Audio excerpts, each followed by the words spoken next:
ماں باپ کے وصال کر جانے کے بعد اکثر اوقات بچے جب خواب میں اپنے ماں باپ کو دیکھتے ہیں تو وہ اپنے محلے کے امام صاحب یا جن سے ان کی دینی وابستگی ہوتی ہے ان سے خواب کی تعبیر پوچھتے ہیں، اور وہ یہ کہتے ہیں کہ ہم نے والد صاحب کو یا والدہ کو خواب میں دیکھا تھا تو پریشان محسوس ہوتے تھے، بیمار محسوس ہوتے تھے، یوں لگتا تھا کہ کسی پریشانی میں ہے، تو ہمیں بتائیں کہ ہم ایسا کون سا صدقہ کریں جس سے ہمارے ماں باپ کو سکون ملے۔ بچوں کی یہ خواہش ہوتی ہے کہ وہ ایسا صدقہ کریں جس سے ان کے ماں باپ کو سکون ملے، راحت ملے۔ تو صدقہ کون سا کرنا ہے؟ نبی پاک صلی اللہ علیہ وسلم کی بارگاہ میں ایک صحابی حاضر ہوئے، آ کر عرض کی، اے اللہ کے محبوب، میرے والد کا انتقال ہو گیا ہے، مجھے بتائیں میں ایسا کون سا کام کروں جس سے میرے باپ کو سکون ملے۔ تو نبی پاک صلی اللہ علیہ وسلم نے فرمایا کہ اگر تو ایسا کام کرنا چاہتا ہے جس سے تیرے والد کو سکون ملے تو ایسا کر جو تیرے والد کے دوست تھے تو ان کے ساتھ اچھا سلوک کر، تیرا باپ قبر میں خوش ہو جائے گا۔ سبحان اللہ، سبحان۔ ایک اور صحابی حاضر ہوئے، عرض کیا، آقا میری والدہ دنیا سے چلی گئی ہیں، مجھے بتائیں کہ میں اپنی ماں کے لیے کون سا کام کروں جس سے میری ماں کو سکون ملے۔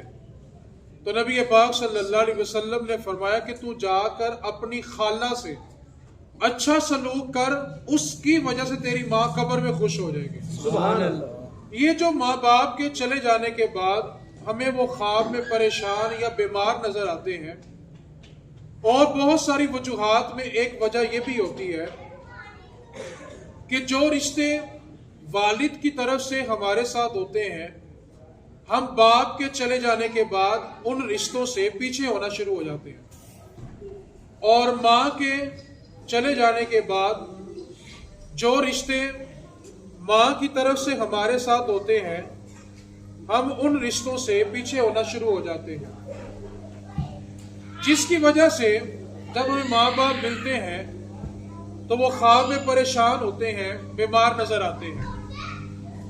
اس کی ایک دنیاوی مثال یہ ہے کہ جب عید کا موقع ہوتا ہے تو والد کی خواہش یہ ہوتی ہے کہ میرے بچے میرے ساتھ ندیال میں جائیں اور چچا تایا کو ملے، دادا کو ملے، اور ماں کی خواہش یہ ہوتی ہے کہ بچے میرے ساتھ ننیال میں جائیں اور جا کر ننیال والوں کو ملیں، اور جس کی خواہش پوری ہو جاتی ہے وہ بڑا خوش ہوتا ہے۔ بچے اگر ددیال میں چلے جائیں تو باپ خوش ہوتا ہے، بچے اگر ننیال میں چلے جائیں تو ماں خوش ہوتی ہے۔ یہی فارمولہ ان کے جانے کے بعد بھی ہے۔ اصل ہوتا یہ ہے کہ جب ماں دنیا سے رخصت ہوتی ہے تو جو رشتے ماں کی وجہ سے ہمارے ساتھ ہوتے ہیں، ہم ان رشتوں سے پیچھے ہٹنا شروع ہو جاتے ہیں، جس کی وجہ سے ماں جب خواب میں ملتی ہے تو پریشان ملتی ہے۔ باپ چلا جائے تو جو رشتے ہمارے ساتھ والد کی طرف سے ہوتے ہیں، جب ہم ان سے پیچھے ہٹتے ہیں تو پھر جب والد صاحب خواب میں نظر آتے ہیں تو پریشان نظر آتے ہیں۔ تو ماں باپ کے لیے جو سب سے بڑا احسان ثواب ہے وہ یہ ہے کہ جو رشتے اللہ نے ہمارے ساتھ ان کے ذریعے سے بنائے تھے، ہم ان رشتوں کو مضبوط کریں۔ جب ہم ان رشتوں کو مضبوط کریں گے تو ہمارے اس عمل سے جانے والے خوش ہوں گے۔ دوسری اور آخری بات، اس کے بعد دعا کرتے ہیں، ہم پہلے بنیادی طور پر یہ سمجھیں کہ صدقہ جاریہ، یہ جو ہم احسان ثواب کے لیے جمع ہوئے ہیں، اس کا اصل طریقہ کیا ہے؟ صدقہ جاریہ کہتے کسے ہیں؟ جیسے اس وقت ہم سب ایک شادی ہال میں بیٹھے ہوئے ہیں، بنانے والے کو اس کی پرافٹ، اس کا منافع تب تک ملے گا جب تک یہ موجود ہے۔ کسی بھی وجہ سے اگر وہ اس کو بند کر دیتے ہیں یا کام کرنا چھوڑ دیتے ہیں تو ان کو اس کا منافع نہیں ملے گا، کیونکہ جب چیز موجود نہیں ہے تو اس کا نفع بھی نہیں ہے۔ کسی بھی چیز کا نفع تب تک ہوتا ہے جب تک وہ چیز موجود ہوتی ہے، جب چیز نہیں ہوگی تو اس سے نفع بھی حاصل نہیں ہوگا۔ اسی طرح احسان ثواب ہے، ہم اپنے جانے والوں کے لیے دو کام کرتے ہیں احسان ثواب کے لیے، دونوں جائز ہیں، اور ڈنکے کی چوٹ پہ جائز ہے۔ پہلا احسان ثواب ہم اپنے جانے والوں کے لیے یہ کرتے ہیں کہ ہم ایک محفل سجاتے ہیں، جیسے آپ اور میں ایک محفل میں موجود ہیں، ہم اپنے جانے والوں کے لیے ایک محفل کا انتظام کرتے ہیں کہ محفل میں ذکر ہوگا، نبی پاک صلی اللہ علیہ وسلم کا تذکرہ ہوگا، تو جانے والے کو سکون ملے گا۔ اس محفل کا ثواب ہے اور بالکل ہے، لیکن وہ ثواب تب تک ہے جب تک یہ محفل جاری ہے۔ جیسے ہی محفل مکمل ہوگی تو اس کا جو ثواب مرنے والے کو پہنچ رہا تھا وہ بند ہو جائے گا۔ کیوں؟ کہ جب ذکر موجود نہیں ہے تو اس کا نفع بھی نہیں ہے۔ محفل کا اجر ہے لیکن تب تک جب تک وہ محفل جاری ہے، وہ 2 گھنٹے کر لیں، 4 کر لیں، جب محفل مکمل ہو جائے گی تو اس کا اجر بھی مکمل ہو جائے گا۔ دوسرے احسان ثواب ہم اپنے جانے والوں کے لیے یہ کرتے ہیں کہ آنے والوں کے لیے کھانے کا انتظام کرتے ہیں۔ ایک ایک لقمے پہ مرنے والے کو اجر ہے، لیکن وہ اجر تب تک ہے جب تک کھانا کھانے والے کو ہضم نہ ہو جائے۔ جب کھانا ہضم ہو جائے گا، اس کے جسم سے خارج ہو جائے گا، اس کھانے کا اثر ختم ہو جائے گا، تو جو ثواب میت کو پہنچ رہا تھا وہ بھی مکمل ہو جائے گا۔ اب ہم یہ 2 ہی کام کرتے ہیں، ایک محفل سجائی جس کا احسان ثواب 3 گھنٹے 4 گھنٹے، یا کھانا کھلایا زیادہ سے زیادہ 10 گھنٹے بعد اس کو ہضم کرنے کا۔ اب آپ مجھے بتائیں کہ ماں باپ نے اتنی مشقت کے ساتھ جس اولاد کو پالا تھا، انہوں نے بدلے میں صرف 10 گھنٹے کا احسان ثواب کیا۔ ہمارے ہاں جو ایک لمحہ فکری ہے جس کی طرف میں توجہ دلا کے گفتگو سمیٹنا چاہتا ہوں، والدین یا بہن بھائیوں کی برسی ہو یا چیلم ہونا، تو سارے بہن بھائی بیٹھتے ہیں، اولاد بیٹھتی ہے اور 2 مشورے کرتی ہے۔ پہلا مشورہ وہ یہ کرتے ہیں کہ چیلم کرنا کہاں ہے، برسی کرنی کہاں ہے۔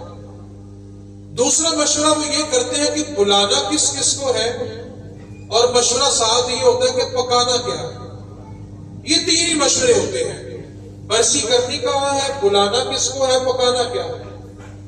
آپ نے کبھی اپنی ہوش میں یہ سنا ہے کہ ساری اولاد نے بیٹھ کر یہ فیصلہ کیا ہو کہ ہم نے اپنی اپنی ماں کے لیے ایک ایک قرآن اکیلے اکیلے نے پڑھنا ہے، ہم اپنی ماں کے لیے 2 نفل پڑھیں گے؟ حالانکہ وصال سے لے کے چیلم تک 40 دن ہے، روز کا 1 پارہ بھی ہو تو ماں کے لیے 1 قرآن پڑھا جاتا ہے۔ اصل میں جس دکھ کی طرف میں اشارہ کرنا چاہتا ہوں وہ یہ ہے کہ میں اپنے گریبان کی طرف خود اشارہ کر رہا ہوں کہ ہم اپنے مرنے والوں کو چند دیگوں میں تول دیتے ہیں اور جو دین کا مقصد تھا اس کی طرف توجہ نہیں کرتے۔ کھانا پکائے بلا شک و شبہ جائز ہے اور اس کا ثواب ہے، اس سے منع نہیں کیا جا رہا، لیکن سمجھانا یہ چاہتا ہوں کہ ماں باپ نے، آپ تصور کریں آپ مزدوری کرتے ہیں، تپتی دھوپ میں بھی کرتے ہیں، ٹھنڈی سردی میں بھی کرتے ہیں، کس کے لیے کرتے ہیں؟ اپنی اولاد کے لیے۔ اور اگر آپ کی اولاد آپ کے لیے صرف 2 دیگیں پکا کے آپ کا حق ادا کر دے تو بتائیں آپ پر کیا بیتے گی؟ اس لیے رسم و رواج سے نکل کر بچوں کو دین دینے کی کوشش کریں۔ اس کی وجہ یہ ہے کہ اگر ہم اپنی نسلوں کو دین نہیں دیں گے تو ہم بھی 2-4 دیگوں میں تول دیے جائیں گے اور ہمیں اس کے سوا کچھ نہیں ملے گا۔ میں اس کی آپ کو ایک مثال دیتا ہوں، یہ جتنے گھر کے سربراہ ہیں، بزرگ ہیں، میری بات کو جلدی سمجھ جائیں گے۔ ہم اپنی نسلوں کو نا اپنی حیثیت، اپنی طاقت، اپنی ہمت سے بڑھ کر سب کچھ دیتے ہیں۔ جو چیز ماں باپ کے پاس نہیں ہوتی، اگر اولاد مانگ لے تو ہم وہ بھی اولاد کو دیتے ہیں۔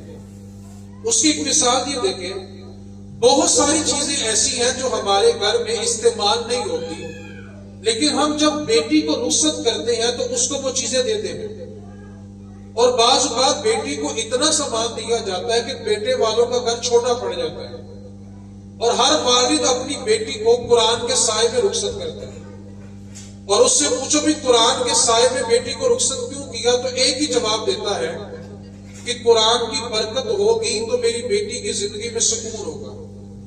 آپ فیصلہ کریں، اگر قرآن سر کے اوپر ہو تو اس کی اتنی برکت ہے، وہ قرآن اگر سینے کے اندر ہو تو کتنی برکت ہوگی۔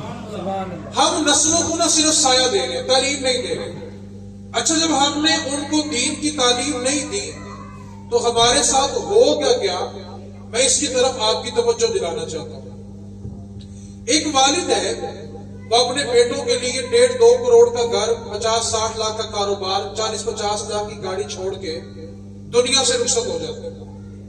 اب اللہ تعالیٰ نے اس کو 4-5 بیٹے دیے ہوتے ہیں۔ اب جب والد کی میت گھر کے صحن میں پڑی ہوتی ہے تو جوان بیٹے سارے سر پہ کھڑے ہوتے ہیں اور وہ اپنے باپ کے سرانے کھڑے ہو کے نہ کسی اور کو ٹیلی فون کرتے ہیں کہ آ کر ابو کو غسل دے دو۔ آپ ایک لمحے کے لیے، میرے جو بزرگ ساتھی ہیں، میرے بھائی ہیں، ایک لمحے کے لیے تصور کریں، آپ کی ساری زندگی کی کمائی آپ کے کیا کام آئی کہ اگر آپ کا بیٹا بھی آپ کو ہاتھ لگانے کے لیے تیار نہیں ہے؟ جس اولاد کی خاطر آپ نے زندگی بسر کی ہے، کیونکہ اگر انسان نے اپنے لیے جینا ہو تو اس کے لیے داتا صاحب کا دربار بھی کافی ہے، سونے کے لیے جگہ بھی مل جاتی ہے، کھانا بھی 3 ٹائم مل جاتا ہے۔ لیکن آپ نے جو زندگی بسر کی ہے وہ اپنے لیے نہیں کی تھی، کیونکہ اگر زندگی آپ اپنے لیے گزارتے ہوتے تو گھر میں سب سے زیادہ قیمتی چیزیں آپ کے پاس ہوتی، سب سے زیادہ قیمتی سامان آپ کا ہوتا، لیکن آپ نے جو کمایا وہ اپنے لیے نہیں کمایا، آپ نے کمایا گھر والوں کے لیے۔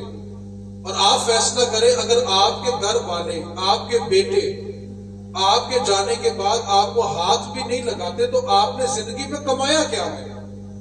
اسی طرح پس پردہ جو مائیں اس آواز کو سن رہی ہے، آپ تصور کریں، آپ نے اپنی بیٹی کا جہیز بنانے کے لیے زندگی گزار دی اور شادی والے دن تک آپ اس کی چیزیں خریدتی ہیں، لیکن جب وہی بیٹی آپ کے جنازے پہ آتی ہے تو کانٹوں کو، بالیوں کو، چوڑیوں کو تو اتار لیتی ہے، لیکن کبھی آپ نے سنا کہ بیٹی نے کہا ہو کہ میری ماں کو ہاتھ کوئی نہ لگائے، اس کو غسل میں خود دوں گی؟ اگر آپ نے اپنی زندگی بیٹیوں کے جہیز کے لیے گزار دی ہے اور آپ کے جانے کے بعد آپ کی بیٹی آپ کو ہاتھ لگانے کے لیے تیار نہیں ہے، تو میں اس نتیجے پہ پہنچا ہوں، جس باپ کے جانے کے بعد بیٹے اور ماں کے جانے کے بعد اس کی بیٹیاں اس کو ہاتھ نہیں لگاتی، کائنات میں اس سے بڑے غریب ماں باپ کے مرے نہیں۔ بھائی آپ جس اولاد پر مان کر رہے ہیں نا، آپ توجہ تھوڑا بہتر دیکھیں گے تو میں آپ کو مثال سمجھاتا ہوں۔ آپ کے بدن سے جو کپڑے اترتے ہیں نا، کپڑے، بچے یہ 2 انگلیوں سے وہ کپڑے اٹھاتے ہیں، بچے تو آپ کے کپڑوں کو پورا ہاتھ نہیں ڈالتے۔ جس صابن سے سگے باپ کو غسل دیا ہے، غسل کے بعد وہ صابن اپنے گھر دوبارہ استعمال نہیں کرتے۔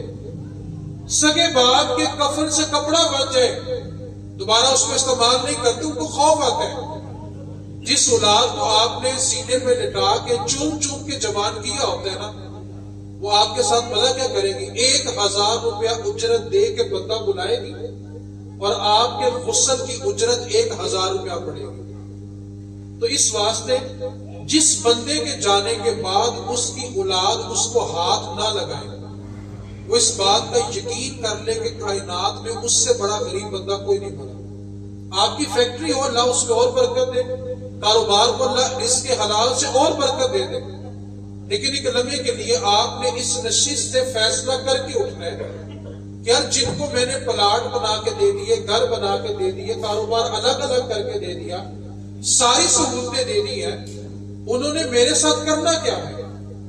جتنے میرے بھائی اس آواز کو سن رہے ہیں یا خواتین سن رہی ہیں، ایک فیصلہ تو کریں۔ جس اولاد کے لیے آپ شب و روز پریشان ہیں، ایک لمحے کے لیے فیصلہ تو کرو، اگر آج ہمیں دنیا سے جانا پڑے آج، تو کیا ہمارا بیٹا ہماری میت کے پیچھے کھڑے ہو کے ہمارا جنازہ پڑھ سکتا ہے؟ وہ ایک بندہ تھا، اس نے اپنے بیٹے کو پڑھنے کے لیے نا یورپ بھیجا، اللہ تعالیٰ نے اس کو کامیاب کیا، وہ کامیاب ہو کے جب واپس آیا نا تو اس کو ایسا مرض لگ گیا کہ ڈاکٹروں نے کہا کہ اب اس کا علاج ممکن نہیں ہے۔ تو اس نے اپنے والد کو بلایا کہ میں اب چند دن کا مہمان ہوں اور یہ سامنے الماری میں میری ساری ڈگریاں پڑی ہوئی ہیں، تو آپ میری ڈگریاں مجھے دے دیں۔ باپ نے ساری ڈگریاں نکال کے بیٹے کو دی، تو بیٹے نے وہ اپنی ساری ڈگریاں پکڑ کے نا اپنے والد کی گود میں رکھ دی اور کہنے لگا، بابا میں چند دن کا مہمان ہوں، آپ نے ان ڈگریوں کے لیے مجھ پر بڑی محنت کی ہے، اللہ نے مجھے کامیاب بھی کر دیا. یہ ساری ڈگریاں آپ کو مبارک ہو پاپا. مجھے صرف یہ بتا دیں، اگر فرشتوں نے مجھ سے پوچھ لیا بتا تو نے اللہ کا قرآن بھی پڑھا تھا کہ نہیں پڑھا تھا، صرف اتنا بتا دے کہ میں نے قبر میں جا کے جواب لے دیتا. آپ چاہتے ہیں کہ آپ کا بیٹا آپ کا اڈا سنبھالے، آپ کے کاروبار کو سیکھے، آپ کی سیٹ پر بیٹھے. آپ اپنی اولاد کو بہت کچھ سکھانا چاہتے ہیں لیکن نہیں سکھا پاتے، کوئی نہ کوئی خامی رہ جاتی ہے. میں آپ کو ایک فارمولا دیتا ہوں، آپ تھوڑی سی توجہ اس میں فرما لیں، اللہ آپ کے لیے رستہ آسان کر دے گا. آپ چاہتے ہیں کہ آپ کے بچے اور بچیاں یہ بھی سیکھیں، یہ بھی سیکھیں، یہ بھی سیکھیں. آپ صرف اتنا کر دیں، آپ اپنی نسلوں کو قرآن سکھا دیں، پھر اللہ کا قرآن ان کو دنیا کی ہر چیز سکھا دے گا. سبحان اللہ. ہم سب کچھ سکھانا چاہ رہے ہیں، قرآن نہیں سکھانا چاہ رہے. اصل میں ہر والد چاہتا ہے کہ میرا بیٹا میرا ادب کرے، احترام کرے، مجھ سے پیار کرے. ماں چاہتی ہے کہ اولاد مجھ سے پیار کرے، میرا احترام کرے. ہم سب نے اپنا اپنا حق مانگتے ہیں. ایک نبی کے لیے تصور کریں، ہمارا حق بیان کس نے کی ہے کہ ہمارا یہ حق ہے. ہم نے یہ تو کہا کہ ہمارے سامنے اف نہیں کرنا، لیکن پہلے بچے کو سمجھائیں تو صحیح اف ہوتا کیا ہے. امام راضی نے لکھا کہ اگر ماں باپ اتنے بوڑھے ہو جائیں کہ بولو براز پخانہ بھی بستر پہ کر دیں، اور اگر اولاد اپنے ناک کے آگے کپڑا رکھ کے صفائی کرے، ماں یا باپ کے دل سے صرف یہ خیال بھی گزر گیا کہ میری اولاد کو اس بدبو سے تکلیف ہو رہی ہے، تو ماں باپ کے دل سے یہ خیال گزرنا بھی لفظ اف میں شامل ہے. اولاد کو اتنی بھی رخصت نہیں ہے کہ وہ ناک کے آگے کپڑا رکھ کے صفائی کرے تاکہ ماں باپ کی دل آزاری نہ ہو. بھائی ہم چاہتے ہیں کہ ہمارا پروٹوکول اسلام جیسا ہو، تو میرے بھائی جب ہم نے نسلوں کو اسلام دیا نہیں تو پروٹوکول مانگتے کیوں ہیں؟ آپ چاہتے ہیں کہ آپ کا بیٹا آپ کا احترام کرے، تو میرے بھائی پہلے اس کو بتائے نا کہ دین کہتا ہے کہ سگے باپ کے آگے نہیں چلنا. پہلے اس کو دین سکھائے نا کہ دین کہتا ہے کہ ماں باپ کے بیٹھنے سے پہلے بیٹھنا نہیں ہے. پہلے دین سکھائے نا کہ اس کو دین بتائے کہ جب تک ماں باپ روٹی کا لقمہ نہ توڑے تم نے روٹی کا لقمہ نہیں توڑنا. امام حسن رضی اللہ تعالی عنہ ہوش سنبھالنے کے بعد اپنی والدہ کے ساتھ بیٹھ کے کبھی کھانا نہیں کھایا. ایک دن سیدہ کائنات رضی اللہ تعالی عنہ نے پوچھا، بیٹا حسن آپ ہمارے ساتھ بیٹھ کے کھانا کیوں نہیں کھاتے؟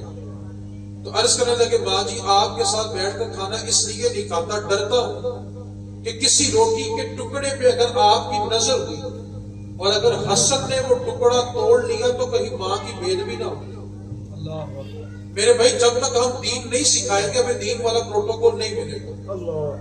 اس واسطے آپ اگر چاہتے ہیں کہ آپ کے مرنے کے بعد آپ کی قبر روشن رہے تو فیصلہ آپ کے ہاتھ میں ہے کہ آپ نے 2 دیگوں میں تلنا ہے کہ بچوں کے پڑھے ہوئے قرآن میں تلنا ہے.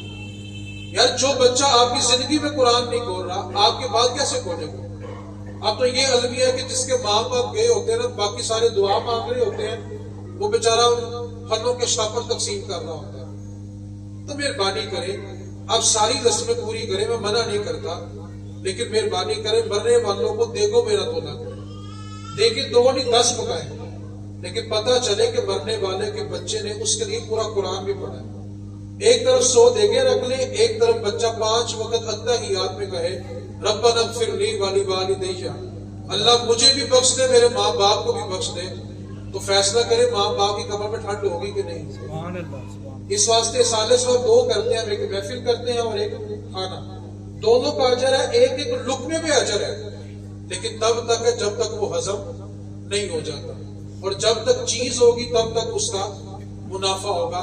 اور والدین کے لیے بہترین اصالہ ثواب یہ ہے کہ جو رشتے اللہ نے ہمیں ان کی وجہ سے دیے ہیں ان رشتوں کو مضبوطی سے تھام لے. آپ کو ماں باپ پریشان نظر نہیں آئیں گے.